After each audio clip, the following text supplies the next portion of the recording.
sir, bagyong hapon po. Sir, positive po kami, location namin, kilometer 49, Viaduct. 1, 2, 3, 4, 5, copy sir. Copy, Lima Charlie sir. Roger that sir, copy po yan. Sir, likewise, nagpo-propagate po kami ng ating communication along Viaduct para po maganda yung ating reception communication. Copy.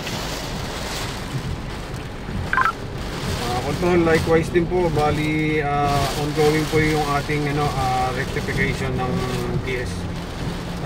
TS15 going to TS15, TS11 and TS15 over. Sir, Pata 9, negative na copy.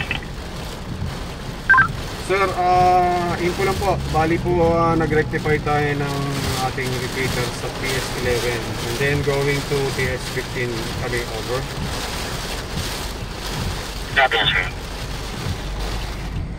Copy rin po yan sir. Bali po, paki-observe po natin ang ating communication, especially po dito sa ating Viaduct na may problem tayo yata dito recently. So, nag-adjust po tayo ng ating power sa repeater ng 11 and repeater ng 15. Mamaya-maya po sa 15, over. Copy sir. Likewise sir, Tango Yankee Telecom out.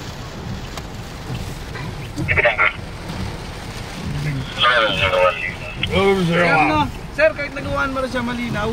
Oo, yun ang maganda doon. May panahon na nag-X no. So ibig sabihin nag-improve. Oo, sa may binago. Ano sir, lipat na tayo? Yes, Ano pa wala lang? hindi pa uli sa unahan kaya isa. Oo nga, lipat na tayo. Oo, so na. Nag-iiba boses sa radio na sir. Parang naging bata boses mo.